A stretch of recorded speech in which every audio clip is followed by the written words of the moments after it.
नमस्ते। Last lecture में हमारा चैप्टर कंप्लीट हो गए, तो आज हम न्यू चैप्टर स्टार्ट करेंगे। Chapter number 8, housing and clothing. Housing के बारे में और क्लोथिंग के बारे में दोनों वर्ड आपके पहचानने वाले। हाउसिंग में क्या आता है तो क्या हाउस, और क्लोथिंग में क्लोथ। हाउस मतलब घर, क्लोथ मतलब कपड़े। तो घर और कपड़े के बारे में हम अलग अलग बातें जानने वाले हैं। तो चलो स्टार्ट करते हैं। All animals, including human beings, need a shelter that can protect them from changing weather condition and other dangers. यानी कि सभी एनिमल्स और ह्यूमन बीइंग्स सभी को घर यानी कि शेल्टर की ज़रूरत पड़ती है। किस लिए तो कि अपने आप को बचा कर रखने के लिए बाहर के जो वेदर कंडीशन है उनसे, और भी बाकी जो भी खतरनाक चीज़ जो है उन सभी से बच के रहने के लिए हमें घर की ज़रूरत पड़ती है।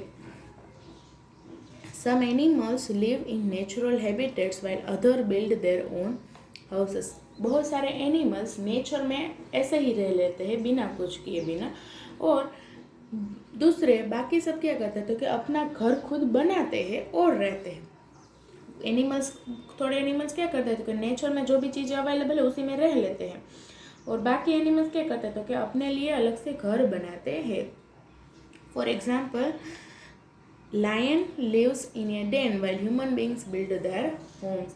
लायन से वो कहाँ पे रह लेते हैं तो कि डेन फॉरेस्ट में वो रह लेते हैं, लेकिन हम ह्यूमन बींग क्या करते हैं तो कि हम अपना घर खुद बनाते हैं। We see different types of houses around us. हम अपने आसपास बहुत सारे अलग अलग प्रकार के घर देख रहे हैं। उन सभी की साइज़ अलग होती है, उनके शेप आकार अलग होते हैं, जगह अलग होती है, और उनमें जो भी मटेरियल यूज़ हुआ है कंस्ट्रक्ट करने के लिए सब कुछ अलग अलग तरीके से होता है। Some belong to the owner while some are rented by tenants. कुछ लोगों के खुद के घर होते हैं यानी कि उनका अपना घर होता है, और कुछ भाड़े पे रहते हैं यानी कि रेंट पे रहते हैं। तो इस तरह के घर हम देखते हैं अपने आजू बाजू में। तो हम देखेंगे कि टाइप्स ऑफ हाउस, हाउस के टाइप क्या क्या है उसके बारे में। तो कि house can be divided into 2 major type. House को 2 मेजर यानी कि 2 बड़े प्रकार में क्लासिफाई किए। तो कैसे तो कि परमानेंट और टेम्पररी। परमानेंट मतलब हमेशा के लिए, और टेम्पररी मतलब कुछ समय के लिए। तो परमानेंट हाउसेस में क्या आएगा तो देखो, houses made by brick, cement, iron, steel and concrete are very strong and cannot be shifted from one place to another.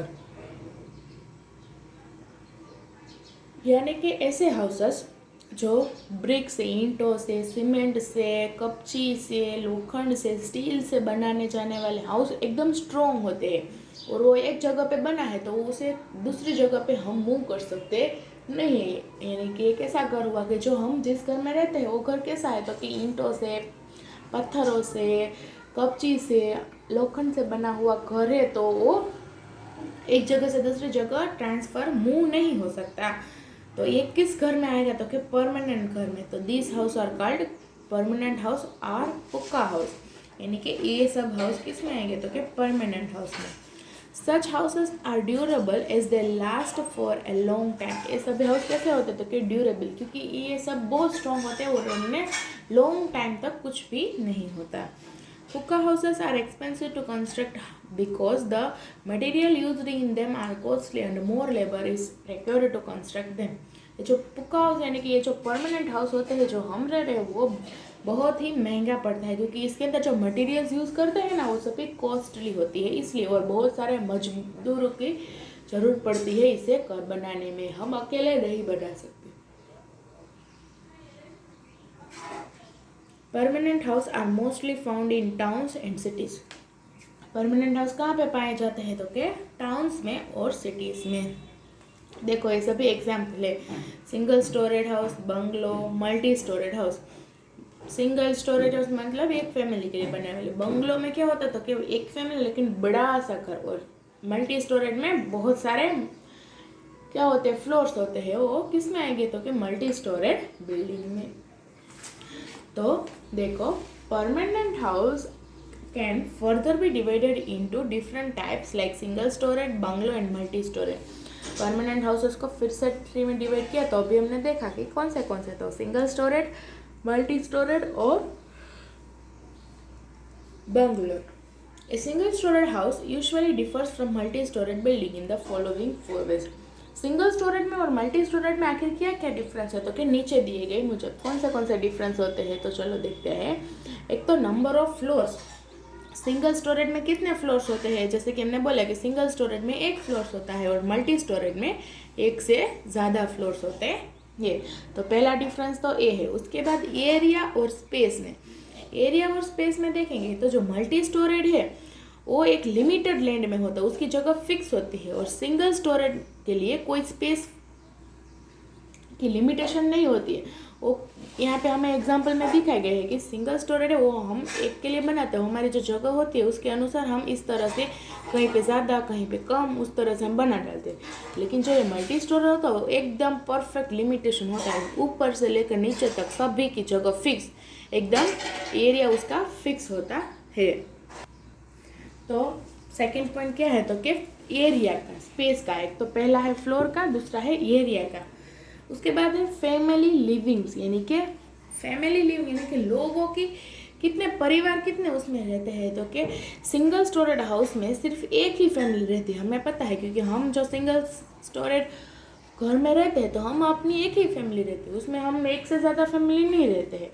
लेकिन जो मल्टी स्टोरेज होती है उसमें तो बहुत सारे फ्लोर्स होते हैं, इसलिए उसमें फैमिली भी बहुत सारी होती है। और जो मल्टी स्टोरेज है वो किसके थ्रू बनाया जाता है, तो कि कोई एक बिल्डर बनाता है और उसे अलग अलग फ्लोर अलग अलग लोगों को बेच देता है। देखो जैसे हमें पता है अपार्टमेंट होता है, उसमें क्या होता है, एक ही बिल्डर ने पूरा अपार्टमेंट बनाया हुआ होता है, लेकिन एक एक फ्लोर का अलग अलग मालिक बन जाता है, क्योंकि अलग अलग फ्लोर अलग अलग को बेच देते हैं। लेकिन जो सिंगल स्टोरेज घर होता है वो सिर्फ एक ही इंसान को बेच सकते हैं। देखो सिर्फ एक ही ओनर होता है, वो कोई एक घर हो सिंगल स्टोरेज घर, उसमें कोई दो ओनर नहीं बन सकता, वो सिर्फ एक ही को बेचा जा सकता है।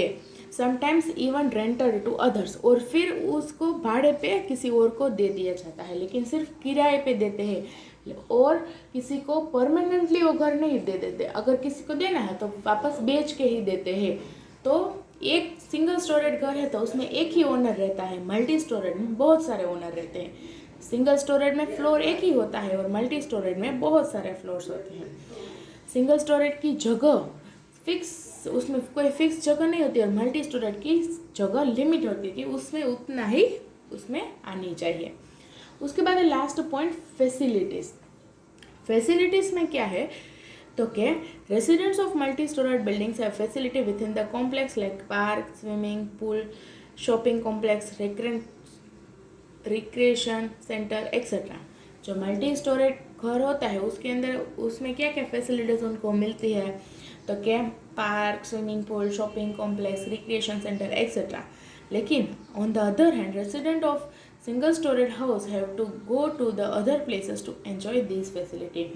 जो सिंगल स्टोरेज घर होते हैं वहाँ पे ऐसी फैसिलिटीज़ चाहिए तो उन्हें दूर जाना पड़ता है, लेकिन जो अपार्टमेंट जैसे सोसाइटी बनाई जाती है वहाँ पे उसके पास में ही क्या मिल जाता है, तो क्या ये सब फैसिलिटीज़ अवेलेबल हो जाती है। तो इस तरह सिंगल स्टोरेज और मल्टी स्टोरेज हाउस में ये डिफरेंसेस होते हैं। कौन से पहले क्या है, तो कि फ्लोर्स में, उसके बाद जगह, एरिया और स्पेस, उसके बाद फैमिली लिविंग, और लास्ट में है फैसिलिटीज़। तो अब ये हमने देखा परमानेंट हाउस। परमानेंट हाउस किसे कहते हैं कि जो एक जगह से दूसरी जगह पे मूव ना हो सके उसे कहते हैं परमानेंट हाउस। उसके बाद है टेम्पररी हाउस। टेम्पररी हाउस किसे कहते हैं, तो क्या the house made of natural materials like wood, mud, straw, grass, bamboo and thatch और sticks are neither strong nor long lasting. ऐसे मटेरियल जो नेचुरली मिलने वाले मटेरियल्स हो, जैसे कि लकड़ी हो, स्ट्रॉ हो, ग्रास हो, इन सभी से, बैम्बू से यानी कि घास फूस से बनाने वाला घर जो ज़्यादातर टिकता नहीं है, ज़्यादा स्ट्रॉन्ग नहीं होता, ऐसे हाउस को कहते हैं टेम्पररी हाउस और कच्चा हाउस। देखो ये पक्का और कच्चा वो क्या है, तो कि हिंदी वर्ड है पक्का हाउस और कच्चा हाउस। वो ज़्यादा देर टिकते नहीं है क्योंकि वो स्ट्रॉन्ग नहीं होते। Such house require constant maintenance. ऐसे हाउस को किसकी ज़रूरत पड़ती है, तो कि कांस्टेंट मेंटेनेंस की ज़रूरत पड़ती है और रिप्लेसमेंट की ज़रूरत पड़ती है। उन्हें थोड़े दिनों में फिर से फिर से नया बनाना पड़ता है और जगह बदलनी पड़ती है। तो कहते हैं only advantage of kutcha house is that construction material being natural is cheap and easily available. तो ये जो कच्चा हाउस होता है उसका मेन एडवांटेज क्या है, तो कि ये जो कच्चा हाउस होते हैं उनमें जो भी मटेरियल यूज़ किए जाते हैं वो सभी नेचर से मिलते हैं, इसलिए वो सभी सस्ती होती है, उसके कॉस्ट ज़्यादा होते नहीं है, और इसमें मजदूरों की भी कम जरूरत पड़ती है। Comparative little labour is required to build them. बहुत कम लोग, यानी कि अगर 2 से 3 लोग भी हो तो भी इस घर को बनाया जा सकता है। तो this houses can be easily seen in village. ऐसे हाउस हमें कहाँ पे देखने को मिलते हैं, देखो इस तरह के हाउस को कहते हैं कच्चा हाउस और टेम्पररी हाउस। तो इस तरह के हाउस कहाँ पे मिलते हैं, तो के विलेज में, गांव में इसे देखने को मिलते हैं।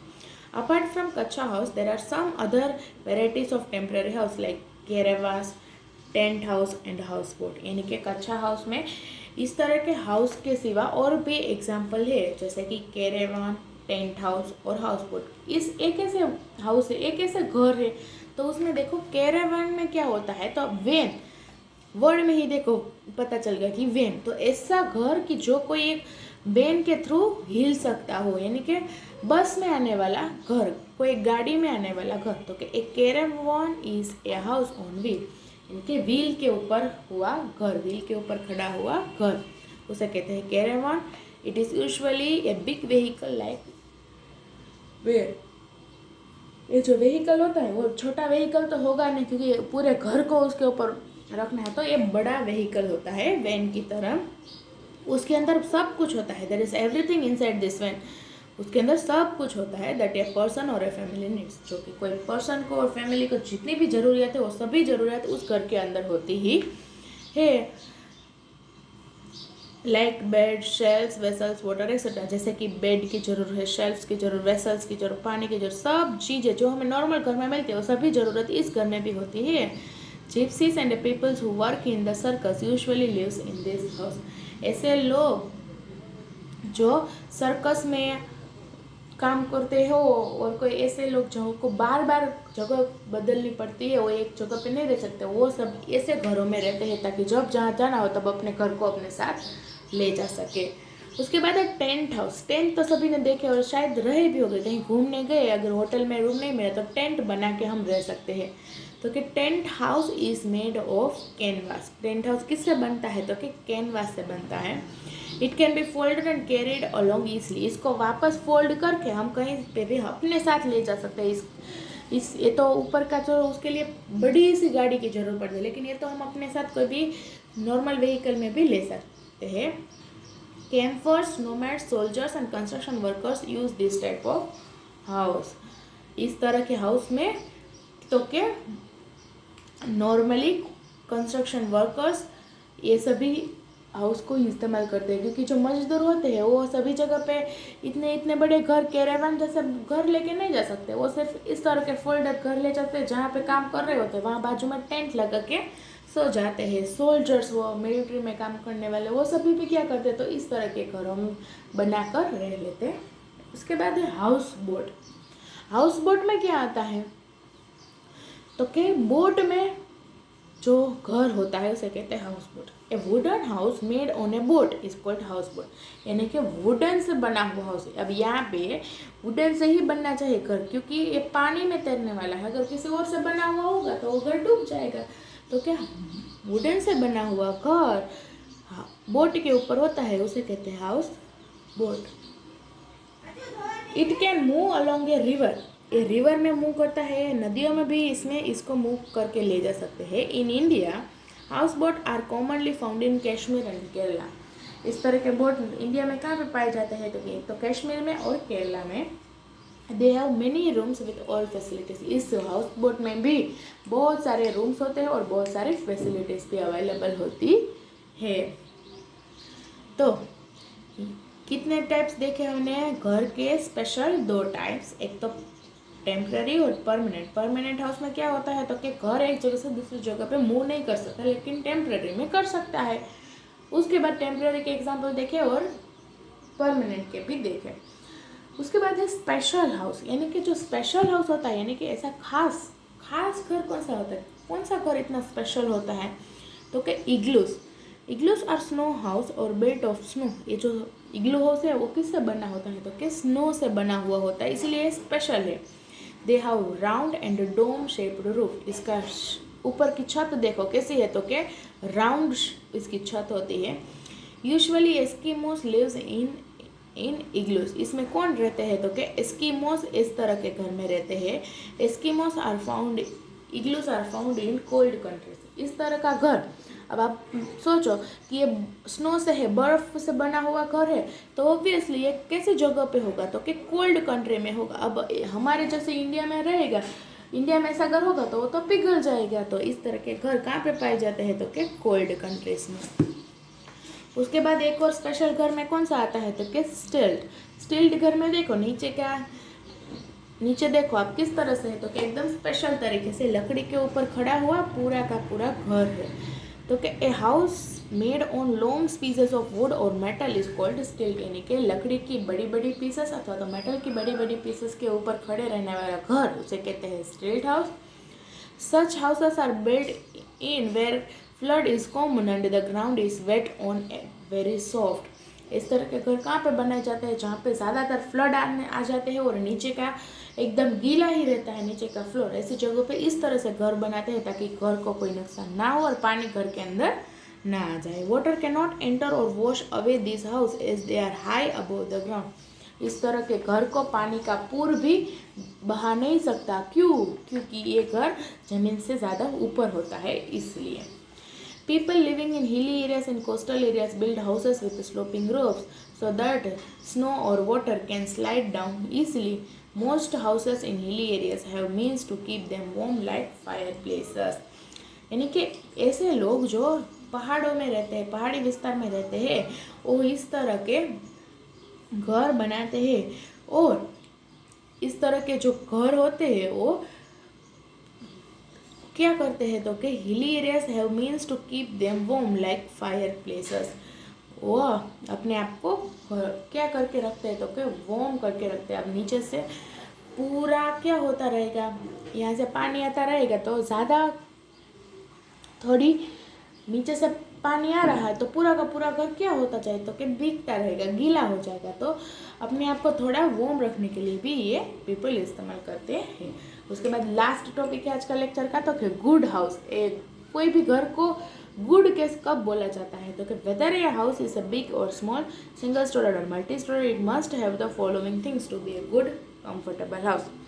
यानी कि घर अगर बड़ा हो या छोटा, सिंगल स्टोरेड या मल्टी स्टोरेड, उसके साथ साथ एक चीज़ें भी होनी चाहिए, तब जाके हम घर को गुड हाउस ऐसा बोल सकते हैं। कौन सी चीज़ें?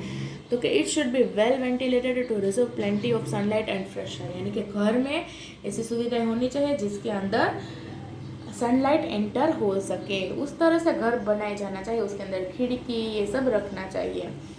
It should have doors and windows with wire mesh on them to stop insects from coming in. यानी कि डोर्स में और विंडोज़ में जाली लगानी चाहिए। वायर मेश का मतलब जाली, जिसके अंदर से इंसेक्ट्स और मस्कीटोस ये सभी अंदर ना आ सके। इट शुड बी क्लीन, टिडी एंड फ्री फ्रॉम जर्म्स। घर को साफ सुथरा और क्लीन रखना चाहिए, जर्म से मुक्त रखना चाहिए। It should have strong locking system to keep it safe and secure. उसके बाद घर के अंदर एक लॉक सिस्टम स्ट्रॉन्ग होना चाहिए ताकि उसे सेफ्टी और सिक्योर रख सके। तो आज हमने घर के अलग अलग टाइप्स के बारे में देखा, परमानेंट, टेम्पररी और स्पेशल हाउस और गुड हाउस। तो यहाँ पे हमारा चैप्टर यहाँ पे हमारा आज का लेक्चर ख़त्म होता है और नेक्स्ट लेक्चर में हम देखेंगे क्लॉथिंग के बारे में। तो चलो, नमस्ते।